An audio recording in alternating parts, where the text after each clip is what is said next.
the system dalam federal government daripada dulu sampai sekarang kena berubah. Because Johor it does not belong to Malaysia.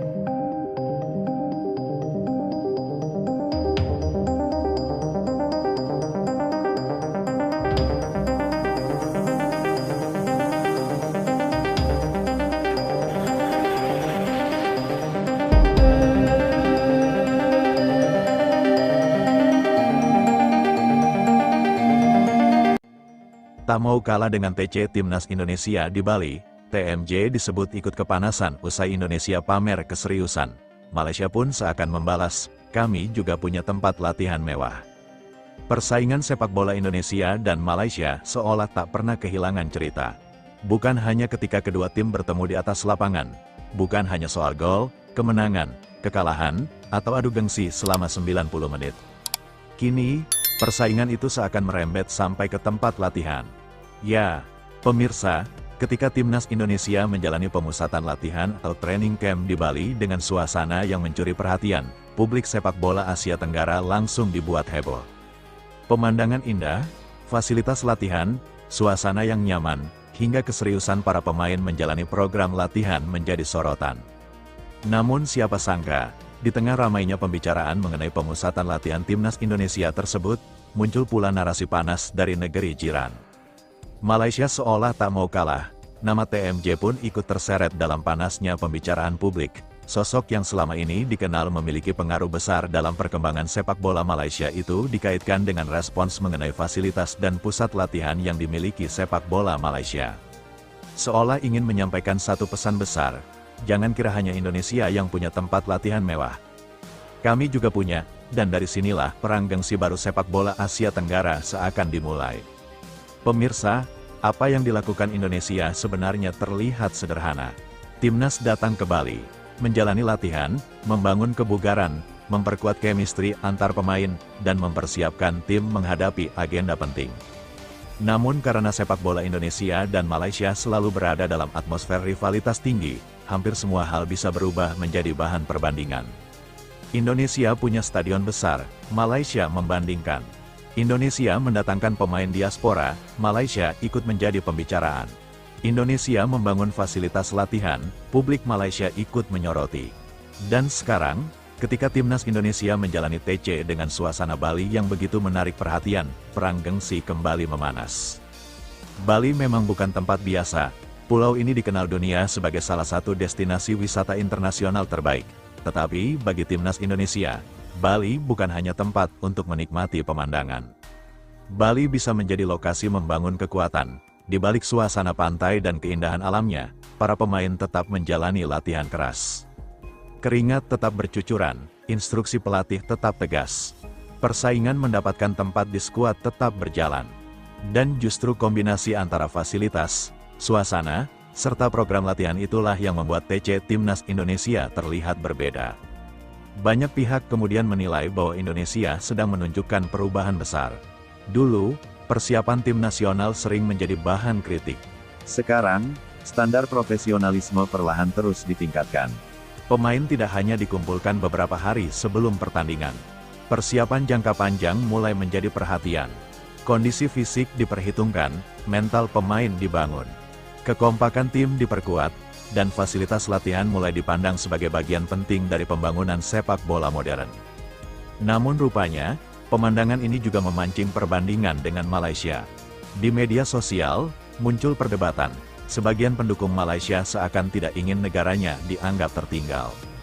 Mereka mengingatkan bahwa Malaysia juga memiliki fasilitas sepak bola yang tidak kalah serius. Nama Johor Darul Ta'zim atau JDT tentu menjadi salah satu contoh yang paling sering dibicarakan. Klub tersebut selama bertahun-tahun memang dikenal memiliki ambisi besar dalam pembangunan fasilitas dan profesionalisme klub. Dan disinilah nama TMJ kembali menjadi pusat perhatian. Sosok tersebut selama ini dikenal sangat serius membangun kekuatan sepak bola Johor. Maka ketika Indonesia ramai membicarakan TC di Bali, sebagian publik langsung membandingkannya dengan fasilitas yang ada di Malaysia. Seakan muncul pesan balasan, Indonesia punya fasilitas bagus, kami juga punya. Indonesia punya tempat latihan mewah, kami juga tidak kalah.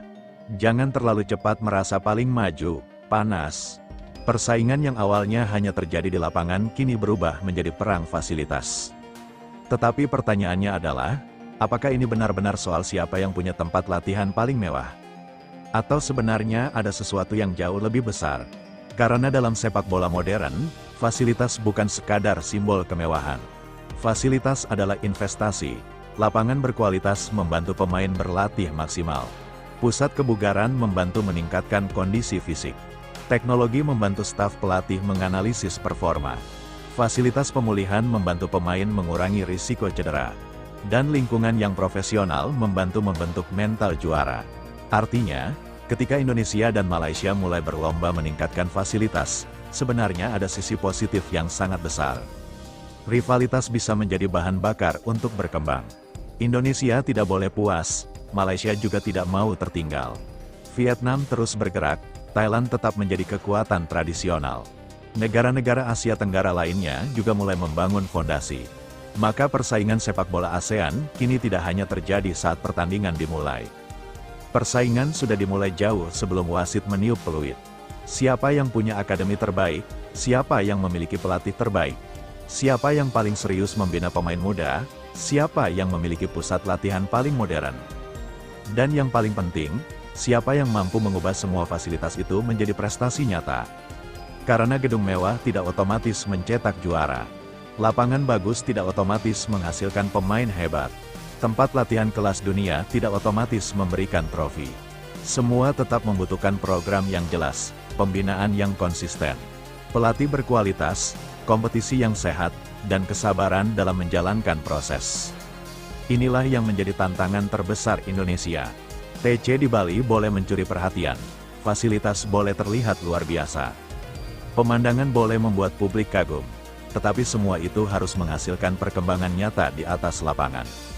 Para pemain harus semakin kuat, permainan harus semakin matang, mental bertanding harus semakin tangguh, dan prestasi harus terus meningkat. Begitu pula dengan Malaysia. Jika benar ingin menunjukkan bahwa mereka memiliki fasilitas yang tidak kalah mewah, maka tantangannya juga sama. Buktikan di lapangan, karena pada akhirnya, sepak bola tidak menentukan pemenang berdasarkan siapa yang memiliki gedung paling mahal. Sepak bola menentukan pemenang melalui skor, dan skor ditentukan oleh kualitas. Pemirsa, rivalitas Indonesia dan Malaysia memang selalu menarik. Bahkan ketika tidak sedang bertanding, kedua negara tetap bisa menjadi bahan perdebatan. Satu pihak membangun sesuatu, pihak lain membandingkan. Satu pihak membuat gebrakan, pihak lain merasa harus memberikan jawaban. Namun bagi Indonesia, ada satu hal yang jauh lebih penting daripada sekadar memenangkan perang komentar. Indonesia harus memenangkan perang pembangunan. Jangan membangun fasilitas hanya untuk terlihat hebat di media sosial. Jangan menggelar TC hanya untuk menghasilkan foto-foto indah. Jangan membawa banyak pemain hanya untuk menciptakan sensasi. Semua harus memiliki tujuan. Semua harus menjadi bagian dari rencana besar. Jika puluhan pemain dipanggil mengikuti pemusatan latihan, maka staf pelatih harus benar-benar memanfaatkan kesempatan itu untuk mencari pemain terbaik.